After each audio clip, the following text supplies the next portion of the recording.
Can you talk about WWE Super Showdown? Career mode. Can you talk about Monday Night Raw? Of course, more career mode. Can you talk about SmackDown Live? 6 parts of WWE 2K19 My Career Mode series. Please? Okay. I know you miss greatness of wrestling, I know you miss the Divas champion on your screens talking about WWE, and I know you miss the intro, so roll the best fucking intro in YouTube's history.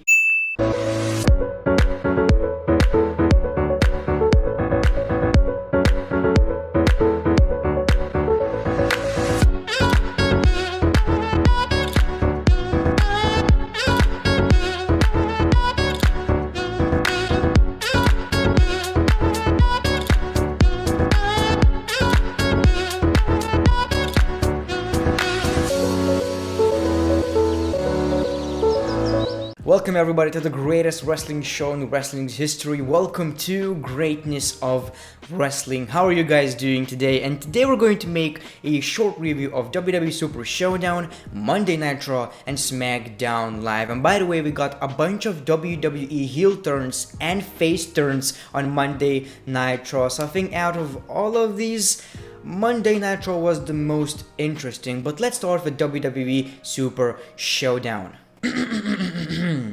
I forgot to mention that this is your reigning, defending heavyweight Divas champion of the world, the Great One. To be honest, right now I didn't even watch the most of the pay-per-view because most of the matches were not that interesting to me, so I'm just going to talk about the highlights. For example, Charlotte Flair vs Becky Lynch match was pretty entertaining to me, and thankfully Becky Lynch retained her championship. So that was a very good booking decision. Then we got this tag team match, John Cena and Bobby Lashley vs Elias and Kevin Owens. I don't know where John Cena stands in the WWE right now. Is he like a cameo or something? He comes back into the WWE, buries talent, leaves for another 6 months.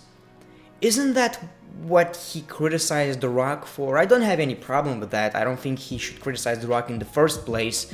But what's the point of John Cena in the WWE right now? As much as I miss him, I just don't agree with this decision to bring him back for one more match, make him the winner of the match, leave.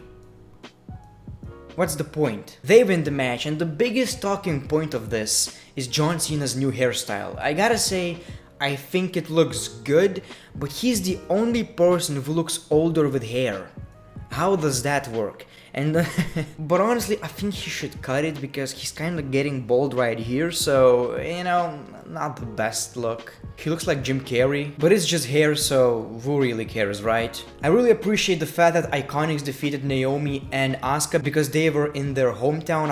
I don't remember the last time it happened that people actually win in their hometown. This is something that Vince McMahon doesn't really like to do. For example, if a show is going to happen in Miami and The Rock is in a match, The Rock is about to lose. Why am I making The Rock reference in 2018 when the last time he wrestled was in like 2016? I don't know. Very cool moment. One of the best matches of the show was AJ Styles vs Samoa Joe, and I gotta say it was pretty good. It was a pretty good, cool match, and just like I've said, Samoa Joe is not winning the championship. My first prediction was that Samoa Joe is winning it in Australia, but then I was like, you know what? Since we have The Miz, Daniel Bryan in the mix, I don't think that WWE doesn't want Samoa Joe as a champion. I just think that it's not the right time, just like it was with Shinsuke Nakamura. As much as WWE would love to push Shinsuke Nakamura, even though he's the United States champion and he wasn't even on SmackDown Live again. Anyway, what I'm trying to say is sometimes the timing is not right. I think the focus should be AJ, Miz, and Daniel Bryan, and that's what we got on SmackDown Live. We are going to come back to that. Anyway, cool match. AJ Styles wins, and I don't know where Samoa Joe goes from here. Then we got an amazing cruiserweight match. I think that stole the show, and I don't know what they need to do to kind of get more eyes on 205 Live, but I think you should watch it. And I'm saying this even though I don't watch it myself because I don't really have a lot of time, but I think I will give it a chance today. Later. Buddy Murphy won the championship, by the way, finally. Then we got this one of the most anticipated matches, Shield versus Braun Strowman, Dolph Ziggler, and Drew McIntyre, and this was very disappointing. This was probably one of the biggest disappointments of the show, because we were expecting some kind of heel turn, we were expecting a face turn, we were expecting something, and the worst that could happen happened. And it was in the most obvious way as well. The Shield wins in Australia. I get it, baby faces win, of course, but by pinning Dolph Ziggler, isn't that just a little bit too obvious? I don't know, I was not a fan of it, and we've seen some mistakes. For example, Dean Ambrose, I think, or Roman Reigns punching Dean Ambrose accidentally, so they are still teasing it. But to me, it was just a house show match. Then we got The Miz losing to Daniel Bryan in 2 minutes, and now Daniel Bryan is the #1 contender for the WWE Championship? 2 minutes. Yeah, some people are saying that they lost this quick because they needed more time for Undertaker versus Triple H. That's a bit disrespectful in my opinion. Anyway, we got this Triple H versus Undertaker match, and what do you know? It was actually very entertaining, something that I didn't expected. And I think, yeah, that was good. I was entertained by it. I don't know about you guys, but I really liked it. Now, this match was a no disqualification match. It was announced just before the show, and I think it was the best Undertaker's match in a while right now. I think it was even better than Shane's match, so in few years right now, yes. That was the best Undertaker match in years.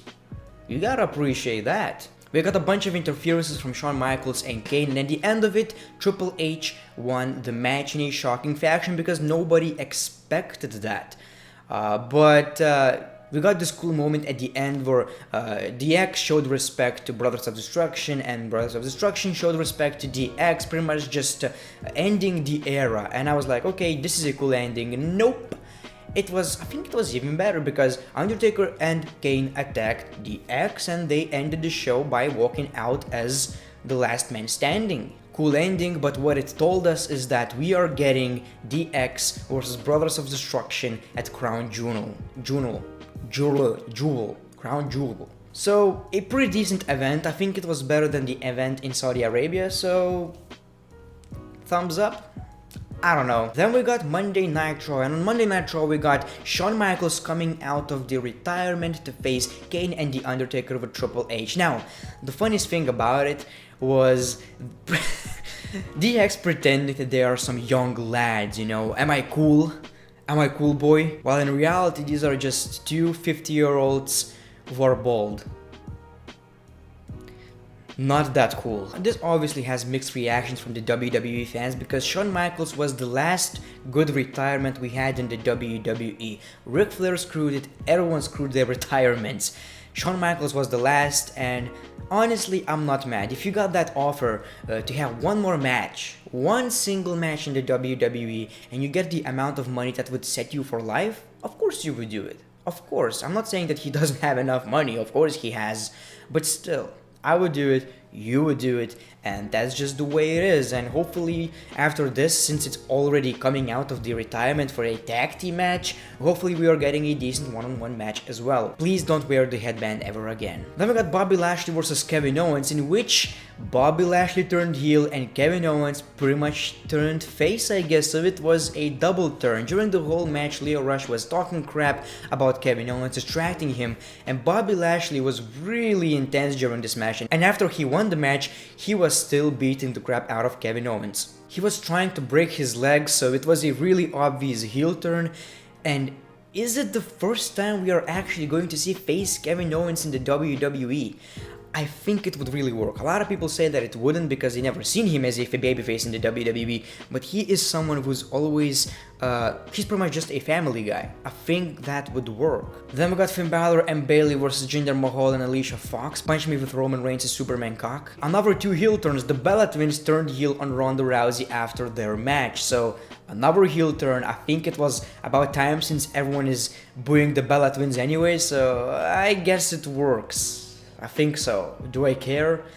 No, not at all. Then we got a 10-man global battle royal where basically Baron Corbin was in this match and a bunch of jobbers from all around the world. At the end of the match, Masked Man won it, and it turns out it was Kurt Angle that wasn't obvious enough. So Kurt Angle is going to be in this Crown Jewel tournament alongside Randy Orton, John Cena, and Jeff Hardy. Trish Stratus came back, and we're not getting one-on-one match between Trish Stratus and Alexa Bliss on WWE Evolution. We are getting a tag team match. Alexa and Mickie James versus Trish Stratus and Lita. And then we got the main event, Braun Strowman, Dolph Ziggler, and Drew McIntyre versus The Shield, and this time Drew McIntyre and his team won the match by pinning Dean Ambrose, and of course they are still teasing Dean Ambrose heel turn because Dean Ambrose was pinned and Shield were not here to help him, you know. So they're teasing it way too much to the point where no one is going to care.